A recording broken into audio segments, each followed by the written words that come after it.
Late Night Health continues. I'm Mark Allen, along with the insane Darryl Wayne.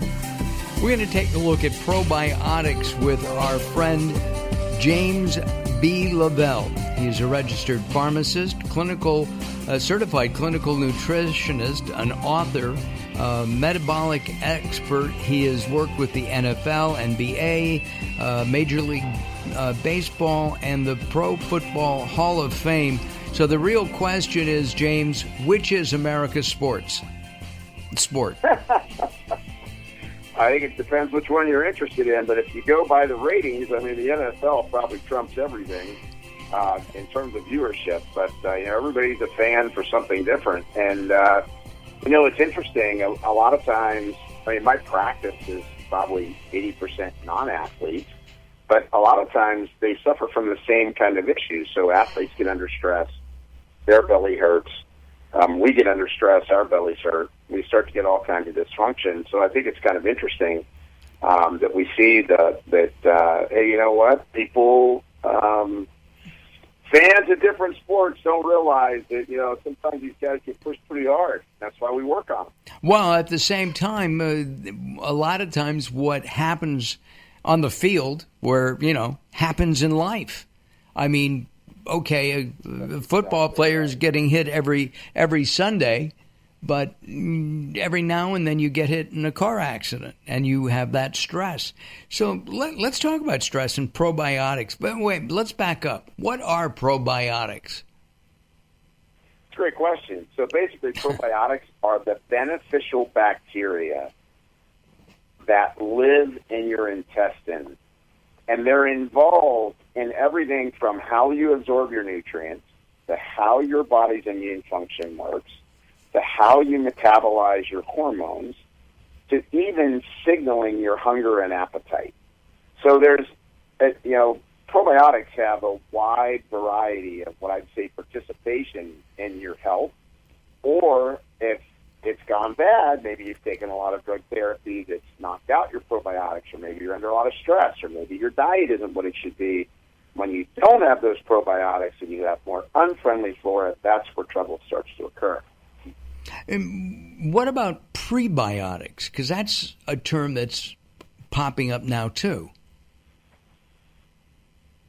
Yeah, I think prebiotics are great. I mean, people need to eat more fiber. Good luck getting them to do it. I mean, I've been doing this work for 40 years, and getting people to get in 35 grams of fiber a day is tough. But it's needed. So you bring up a big point. You need prebiotics to feed the probiotics, right? They're the food that probiotics use, and so I typically will try to get people to do both.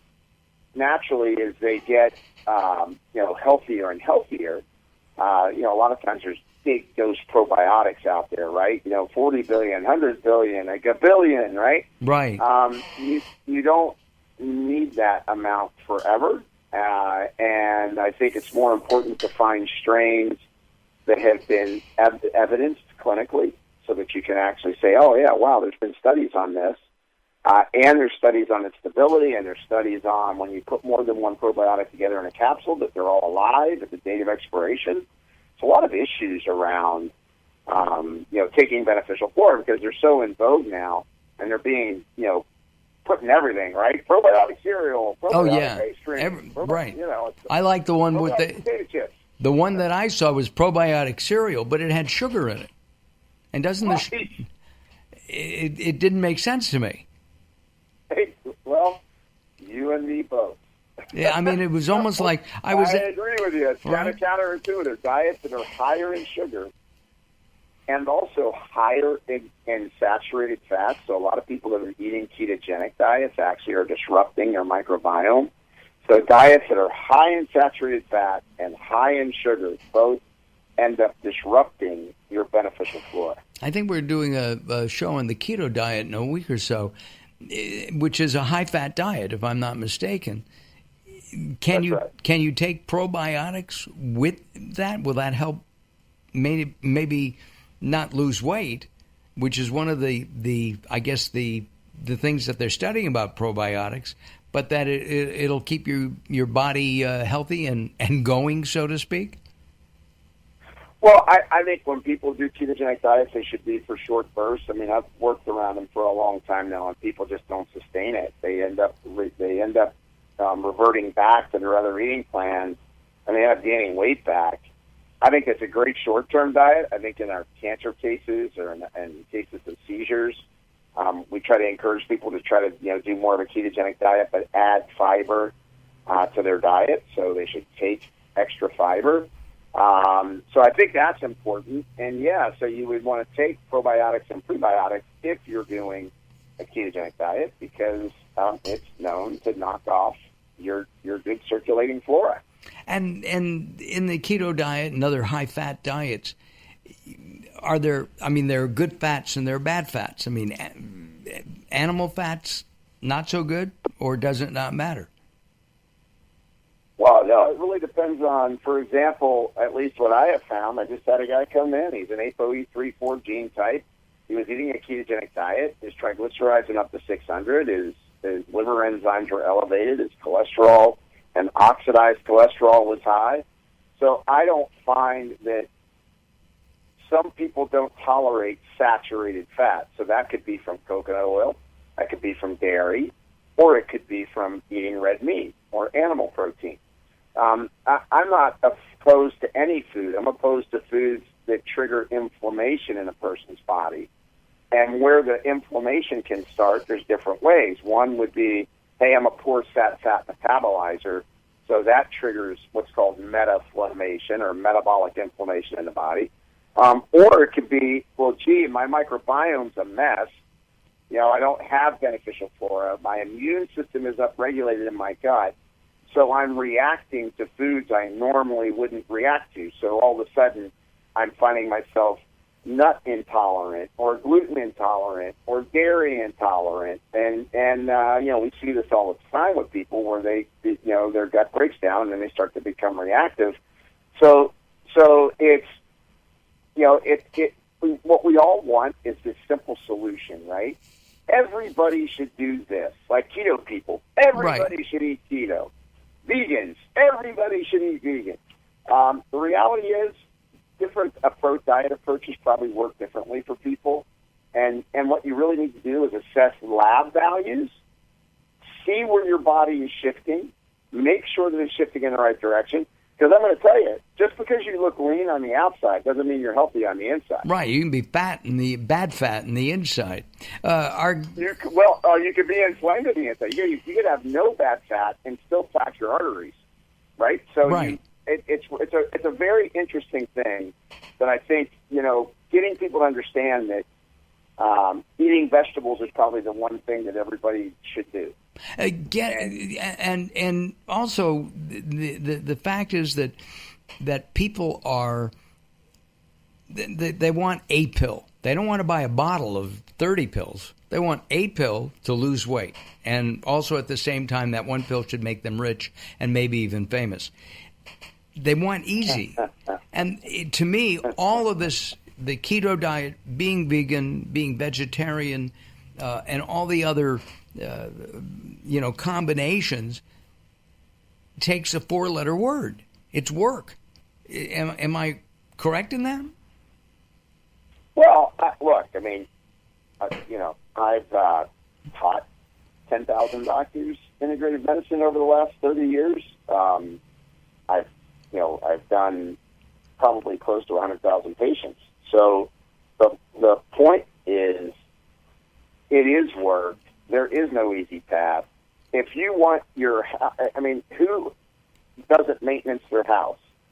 Who doesn't, if you own a business, or even if you're working at your business, work at trying to do the best you can in order to improve your, what you're doing in your career, right? If you want success, you have to, you have to work at it. The biggest problem I find is, frankly, is that there's so much Dr. Googling going on, or a lot of internet pundits that haven't sat in front of patients and haven't worked with people for a lot of years, that they're reporting off of what's sensational or what's going to make a blip, that miracle, right, that everybody thinks they're going to find, instead of what you just said, which you're exactly right, is that there is a deficiency and getting people to understand that it takes work in order to be healthy.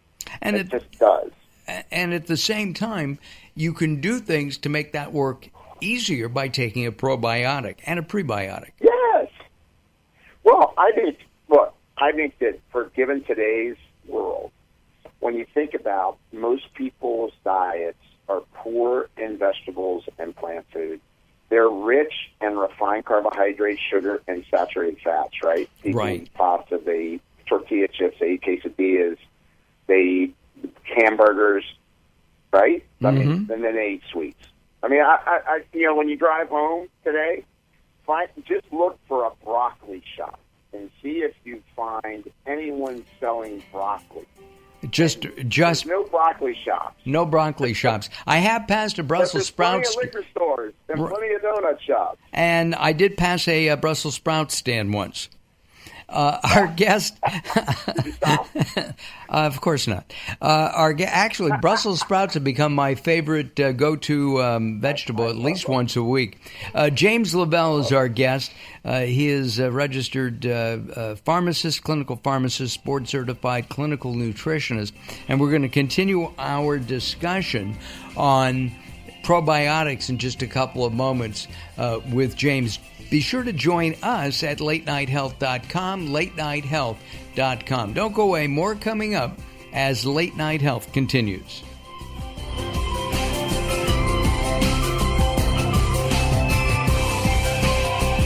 You're listening to Late Night Health with Mark Allen. The show continues in a moment. Welcome to Guide to the Soul. This is Robert Clancy. Hope is one of those words that has no synonyms. It just simply is, and it's something that you'll have in your life as long as you want it. You can only lose hope when you choose to let go of it. So why let go? Each day of your life is a blank canvas, and you will always have a choice on how you paint it.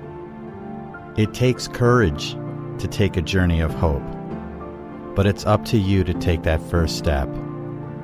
And it's always accomplished by taking one step at a time.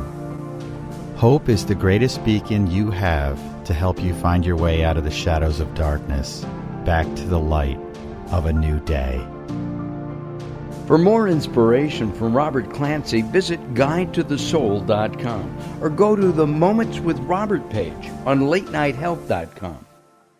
There's a lot of talk all over the internet about the remarkable benefits of Carbon-60, and baby boomers are especially excited about it. Greska's Carbon-60 is the premium Carbon-60, developed by an aerospace and NASA scientist. 95% of Greska's customers report positive results from this Nobel Prize-winning technology in just 4 days. Imagine more energy, better health, and more vitality. It's very bioavailable to quickly mend toxin-crippled cells. This is a super powerful antioxidant. Bob Greska is so confident that you'll love his Carbon-60, he wants to send you a bottle at 50% off the regular price to see how life-changing this will be for you. Call 720-600-6040. That's 720-600-6040. Visit c-60.com to learn more. Call 720-600-6040 now or visit c-60.com.